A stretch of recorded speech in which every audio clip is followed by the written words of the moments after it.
The way I see it, Far Cry Primal is going to appeal to you if, 1, you enjoy the overall gameplay formula of Far Cry 3 and 4, and 2, you don't think that guns and automobiles are what makes the series fun. If the idea of a first-person world filled with emergent gameplay, role-playing elements, and all those trite industry buzzwords lubes your gears, but you're also open to trading rocket launchers and dune buggies for spears and saber-toothed tigers, then Far Cry Primal is the game for you! It is unmistakably a Far Cry game, except that in this world, living in a cave is a necessity, instead of a thing to do when you're sick of government privacy violations. However, if you're more like me and you think that the Far Cry formula was starting to show signs of staleness with the 4th iteration, then stick around, grab a cheese. Let's talk about it. You got your Gouda ready? Okay, here's my dilemma. I like the overall idea of first-person open-ended mayhem like in Far Cry, and that feeling of stepping into a massive new world to screw with things is always exciting.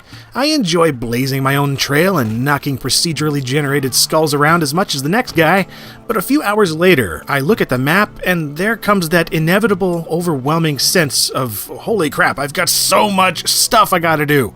So I skip all that junk and blow through the main story until I come to a point where I can't continue because pacing. And what they call pacing, I call pointless limitations to pad out the length of the game.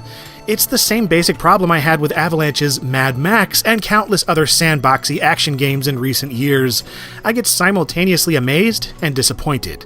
Intrigued by the vastness of the world, but turned off by the arbitrary barriers to progress unless I do a bunch of grinding. Now, I got nothing against grinding necessarily, and I can get into it when I feel that it's my choice, or that my character will be genuinely improved having done so, but I hate grinding when I just want to see the next part of the story, but can't because I have to collect X amount of Y before I can unlock skill Z, which the next mission requires for some reason. Far Cry Primal falls somewhere in the middle of these two extremes. I find that mediocrity is almost never a positive thing when it comes to games like this, but in Primal's case, those extremes come together in an odd compromise. Like a bar that sits right in the center of a county line, where one side it's legal to fight and swear, but on the other side it's not, and you have to stay civil and do crossword puzzles. Far Cry Primal is like that. A bit of boring with a bit of rambunctious behavior right in the same building. As an example, the story in Far Cry Primal is practically non-existent. You're a guy named Takar who exists in 10,000 BC and no one cares. He has zero discernible personality. You'll run into plenty of other characters that are more interesting, but they also pretty much just exist to fill extreme archetypes. The over-the-top flawed leader, the over-the-top psycho villain, the over-the-top redneck comic relief, and the over-the-top weirdo that constantly makes you do drugs for some reason.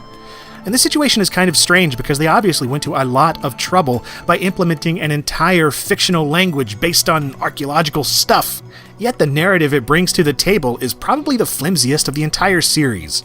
The flip side to this is that since the story sucked, it freed up my attention for other things, like the fact that you can ride giant cave bears while slaughtering your enemies using bags of bees, and how you can take control of a giant owl, spy on a nearby village, then have it eat their leader's face before you run in there and torch the whole town. The kind of mayhem on offer in Primal is such an absurd delight that I didn't care that the story was so pathetic. And all the pointless grinding of previous games? Well, it's still here, but it seemed less frequent this time around. For the most part, the grinding serves a legit purpose, upgrading your arsenal and your village, which is no surprise if you've played the previous games, but it's also there to make sure that you even have weapons in the first place. The weapons in Primal are primitive, as they should be.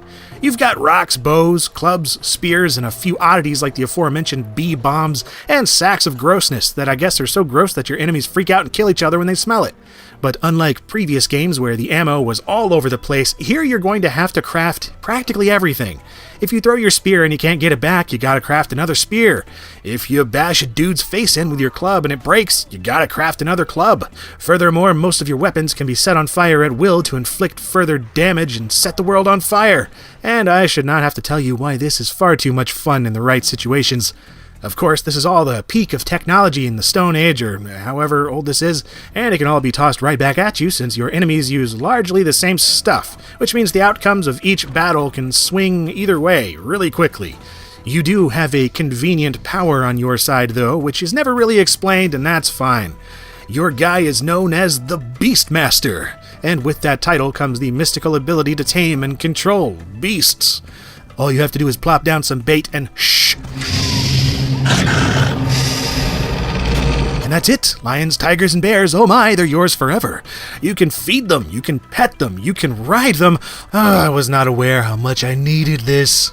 Ripping off the necks of a bunch of nameless jerks while you're on the back of a saber-toothed tiger is downright cathartic. It's also beautiful. Well, not the gory violence, that would put you on a watch list somewhere, but the world of Oros that you can explore. According to the intro, it's based in prehistoric Central Europe, although the map seems to be lifted straight from Far Cry 4's Kyrat, which is based in the Himalayas, so whether or not someone done goofed, I don't know, but the world of Primal is fantastic, and it feels completely unique from Far Cry 4 no matter what's shared. It's lush with vegetation, wildlife, biomes, cliffs to scale, and hidden weirdness to deal with, making each area stand on its own. If it's too cold, you'll need to stay warm. If it's a swampy area, you may not find all the resources you need. If it's the mountains, you'll have to worry about toothier carnivores. And if it's anywhere, people will pee on you. Seriously, there's a lot of peeing in this game. I think we found Ubisoft's fetish. And each area can be scouted out using something called Witcher Vision, or Hunter Vision, making threats and useful items glow, meaning that you're never too overwhelmed with all the detail in your face. It's a shame that YouTube's video compression sucks so much because the PC version looks far richer than the muddy visuals you're seeing here, I promise. And yet, as rich as the visuals are and as fresh as the animal buddy and combat system can be, the remainder of Primal is pretty ho-hum. Most of the time you'll be wandering from point A to point B and dealing with any random encounters as you see fit. They're all pretty boring. And then performing some task to earn skill points that can be spent on making this whole process nominally easier. And once you get past the awesomeness of mastering beasts, the bulk of the experience is just what you expect from a Far Cry game. You know, instead of towers to climb, you have bonfires to light. Instead of throwing knives, you have sharpened rocks. And instead of unlocking new modes of transportation, you unlock new animals. It feels like a Flintstones world in the way that there's a primitive analog for everything in the modern games, and honestly, it's a bit silly. But really, this is a game where you're a primitive dude with glowing night vision and magical owl drones. The whole game is ridiculous, so it kind of fits in. For better and worse, Far Cry Primal is purely middle of the road for me. Its moments of sheer awesomeness are promptly deflated by the moments of sheer blandness. It's like a roller coaster with two huge loop-de-loops on either end that make you scream every time, but the rest of the track you're crawling along at 2 miles an hour. Yeah, it's exhilarating in spots. I just can't say for sure that I would go back to experience it again. Maybe when I feel like role-playing as Dr. Bees, and then stomping on a bunch of crunchy cavemen with an angry mammoth. It's a $60 game, and even though I was able to get it on sale for $40, I still kinda wish I'd waited a little bit longer even for a lower price than that. So take from that what you will.